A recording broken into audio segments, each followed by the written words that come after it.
Purananam Alayam Karunalayam Namami Bhagavat Padam Shankaram Loka Shankaram.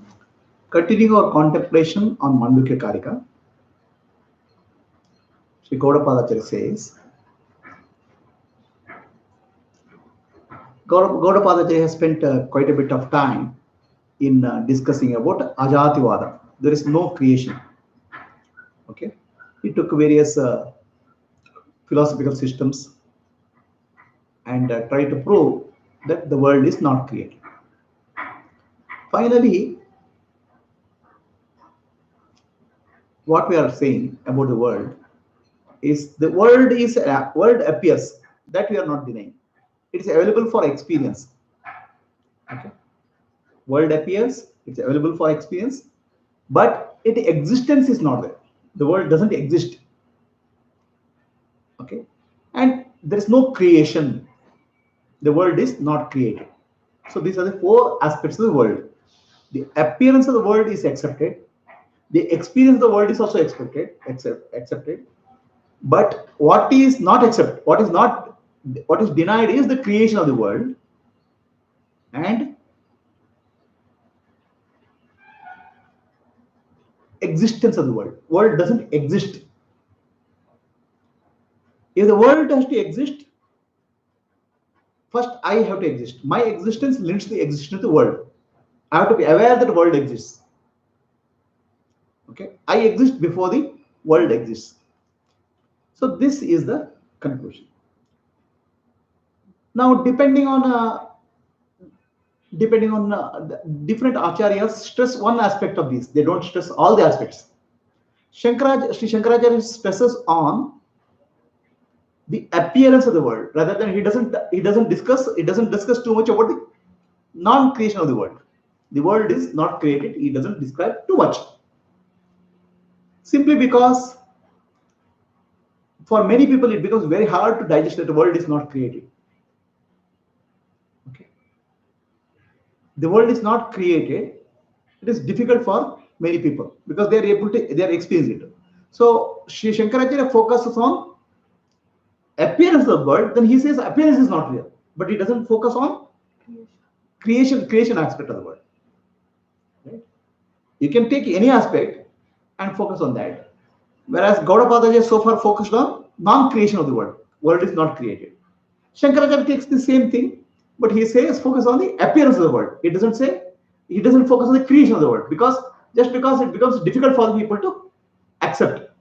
What is the point in trying to tell something where this is difficulty in accepting? Right? Why it is important to why these 4 points are important? Because if you accept that the world is created, let us take the world is created. Okay, so then the creation of the world is accepted. Then all living beings are created. Then the creator has a bias. Okay, so there's a bias comes into the creator. Somebody is good, somebody is rich, somebody is poor, somebody is happy, somebody gets enlightened. There's a bias with respect to creator. Okay, so let us take the world as eternal. World is there all the time. Even science says that the matter can neither be created nor be destroyed. So the matter is the world. Matter can neither be created nor be destroyed. So that means the world is eternal. It is there all the time. Okay. So the world is there all the time or eternal. Then there's a duality. I am there and the world is there. I and the world. There are two aspects. Okay. So then I am accepting the duality. If world is there all the time, okay, world is eternal. So then this is duality, and I can never get rid of duality. What was there eternal, it continue to be eternally. What is eternal? World is not. World is there. Science also says the world is there, eternal. Okay, matter can neither be created nor be destroyed. If I accept that, then the duality can never go. It's eternally there. So now let us say accept that the world is existing anadi, beginningless, but ends sometime. Okay. So then when the world ends, my what at the end of the world, I am liberated. If that I take it. So then what happens? What ends also begins. There's no something has a beginning has an end. Something which has an end, something has a beginning because it's created. So even that also is not satisfactory. The world has a beginningless, but has an end.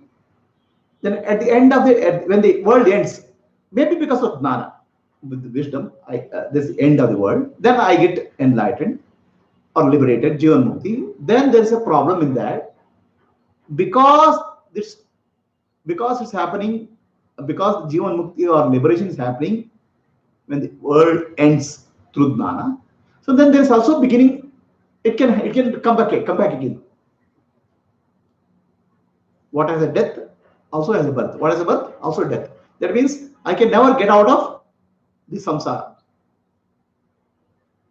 Right. The only satisfactory answer seems to be that the world is never created. World is an appearance. If the world is an appearance, it can be negated. Appearance can be negated. And appearance is not violating the non-duality because the world is appearing because of the I principle, Brahman, awareness. Brahman is because of Brahman awareness, the world appears. So world becomes a dependent reality, not independent reality. It's not dependent reality is not duality. So because it's non-dual in that sense, the liberation is possible, moksha is possible when I understand the unreal nature of the world. So Gaudapada says only for this reason we should understand the world is just an appearance. World is not created world is not created because then there's a cause and effect relationship to the world. If there's a cause and effect relationship, then I am perpetually dependent on the cause for liberation. Okay. So from that perspective, the Gaudapada stress on the non-creation of the world. Now he starts taking up the appearance of the world. That's adhyasa. So, okay. Sri Shankaracharya stressed on the adhyasa or appearance of the world in his bhashya. He didn't focus on non-creation. Okay. The Gaudapada just takes up the other part now, which is adhyasa or superimposition, not creation of the world. Not appearance of the world rather than not creation. Okay. Right. So how a typical example given here is the dream state. In the dream, everything appears real. When you are experiencing the dream experience is real. Okay. In that dream experience, the dream objects are real, the dreamer is real, and the dream world is real. So for the dreamer, if you tell that dream world is unreal, he cannot accept it. For him, there is only reality which is there. But when you wake up, you understand the unreality of the dream world. Right? So you understand that dream world is unreal. Dream world is a projection. It's a mental projection. The forest and mountain and river and elephant what you saw in the dream are nothing but a projection of the mind in the dream. Okay. So somehow the dream appears to be real when you are experiencing it, but when you wake up, the dream is not real. The waking up condition also, the objects which you are there in the waking up state, awake when you are awake, are also as unreal as dream objects. They are also appearances in consciousness. these dream objects in the waking state, if you wake up from the dream, that's called mukti, nana. Then dream, just unlike dream objects in the dream, the waking objects don't disappear. They appear. They continue to appear. But only thing is you'll have an understanding that it's unreal, and you continue to experience the waking world as if you have awakened from the dream. The dream is continuing, but the dream world is continuing, but you are in the dream, you are aware that this is the dream. This is the state of a Jivan Mukta. When you can compare to a person who in the dream he is being chased away, he is running because of the tiger. A tiger is chasing him, and when he is running, the tiger is chasing him. Suddenly he realized that tiger is a dream tiger. It's a dream. Like that, in the waking state, a gnani realizes this is almost like a dream-like state where superimposition is happening, the projection is happening. So that is the understanding. Now the idea of saying that the waking world is unreal or mithya, or dream world is unreal mithya, is not to give a disrespect to the waking world. Waking world, you have to give respect. You have to live according to the rules of the waking world. You cannot run away from the rules of the waking world. You should know. You should follow what is there in the waking. Follow dharma and karma. What is required in the waking world. Knowing very well it's a dream. Okay. It's not that after waking up, Gnani will start behaving some different way. No, he will be, his body and mind will operate in the waking world, knowing very well it's unreal dream. He has a deep peace within, because he knows that the source of the waking world is the self, Atma. But at the same time, he doesn't violate anything in the waking world. He follows dharma and whatever is required in the waking world. It is not that he disrespects the waking world just because it appears to be unreal. He is fully aware in the waking state that this is unreal, but still his body-mind complex belongs to the world. And because it belongs to the world, he follows the laws of the world rather than violating that. He may not show to anybody else that he knows all these things. So he knows inside that whatever he's doing is meaningless. No. Whatever he is not a doer. Doesn't make any sense anymore. He is not a doer. There's no doership. The body mind complex is operating based on the prarabdha karma or vasanas. Okay.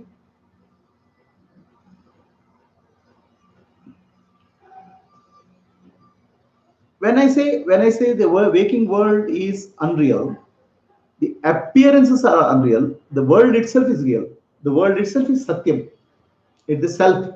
Self alone appears as the world. Atma alone is appearing as the world. See, waking state comes, dream state comes, deep sleep comes. Waking, dreaming, deep sleep state appear and disappear. But the I principle, Atma, never changes. It's always there. It's eternal. The self is eternal. In the waking state or dream state, deep sleep state, the self is always there, present. States change. The waking state personality comes, and waking state world appears. Dream state personality comes, dream world appears, and both disappear in deep sleep. But the self, existence, consciousness principle is there all the time, unaffected. It's not part of the appearance. It is the witness of the appearance, right? Now, what is witnessed in the waking state is nothing but the self appearing as the world, because there's nothing else. The self alone is there. Like rope appears as a snake, the Brahman or the self appears as the world. Appearance is not real, but the self alone is the real. Underlying reality is the self, which is my essential nature. What I call as myself, I, the real I principle, is the witness, and that alone is appearing as the world. Appearance is not real, but the witness is real. And the witness is never an object. Witness is always the subject.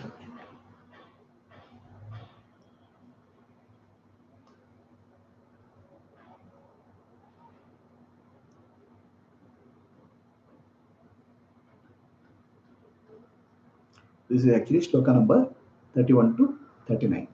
4 point. Huh? Chapter 4.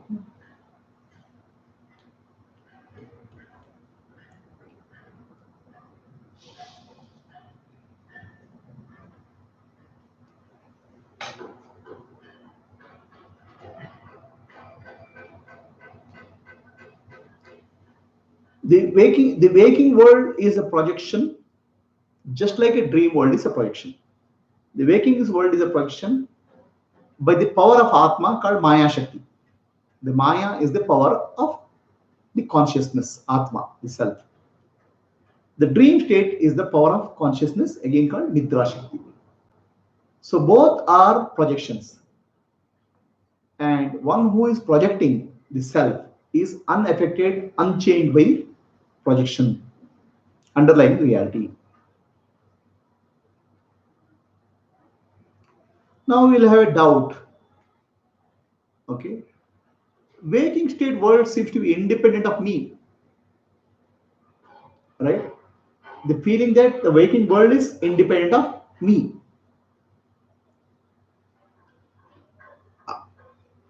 Waking world, and when I wake up, the world is there.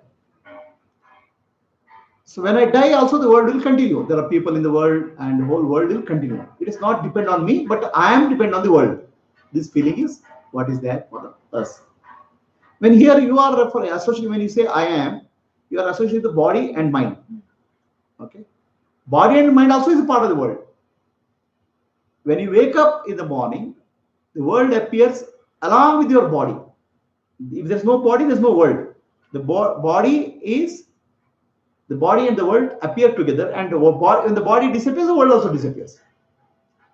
It's like a person who is dreaming. In the dream, he's having a dream life. So then, for him, the dream world appears to be independent of him. There's so many people in the dream world, they are interacting, they are talking to each other, right? So he visits some place in the dream world, and everything appears to be independent of him, just like we are experiencing the waking world as independent of the waker. So the dream world also appears to be independent of the dreamer. And dreamer also feels that if he dies in the dream world will continue. Okay? But when you wake up, you realize that dream world and the dreamer body, they appear together. They are not separate. Situation is same with respect to waker world and waker's body. Waker world is not independent of the waker's body. Waker's body and waker's world are together appearing. And both are depending on the consciousness, the witness, observer. Even if the waker's world disappears, the witness or the Sakshi doesn't disappear. Brahman or I principle doesn't disappear. Okay? That is the absolute reality. Whereas the world is a dependent reality. And the waker feels that if I die, when I die, I'll be gone, but the world will continue. It's almost like saying the dreamer feeling that when I die, the dream world will continue. It's almost same. When waker dies, waker's body dies, for him, the world also disappears. It's a dependent reality, not an independent reality. Now, how come when I wake up in the morning, I see people, yesterday the same people are there. Okay, the waking world seems to have a continuity independent of me. That continuity appears to be there only in the waking state. When you wake up, you can say the continuity is there. In the dream, your dream appears to be continuous. In the waking state, waking appears to be continuous. But really, only reality which is there in all the states is the I principle. That is the reality. One who understands this becomes free. Such a person is called Jivan Mukta. While he is alive, he understands the unreality of the world. Once he understands the unreality of the world, he becomes free from the suffering from the world, suffering in the world. He lives blissfully, knowing very well he is the self Atman and self is Brahman, and world is nothing but an appearance of Brahman. The Brahman alone appears as the world. So there's no other reality other than Brahman, but the appearances are there because of the projection of the senses or sense organs, the mind. And the ignorance, when the ignorance goes, he is a Jivan Mukta. Now the Jivan Mukti is nothing something what obtained. It is not it's an achievement. It's only discovery of what he is really. If it's an achievement, that achievement you can lose it. But if it's discovery of what you are, it can never be lost. You discover that you are the self.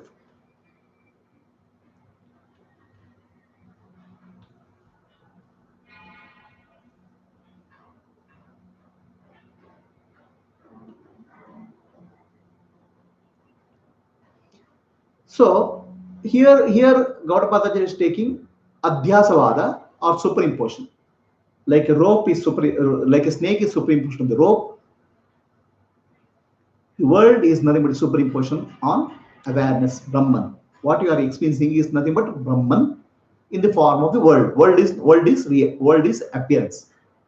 So this particular aspect of Mandukya Karika, Shankaracharya took it forward in his Adhyasa Bhasha. Shankaracharya stressed on the Adhyasa or superimposition as the main theme of his non-duality. Whereas Gaudapadacharya proposed both non-creation and superimposition, both he spoke of. Shankaracharya took only Adhyasa or superimposition as the Vedantic teaching. So we'll close this for today and we'll take up Kannada session.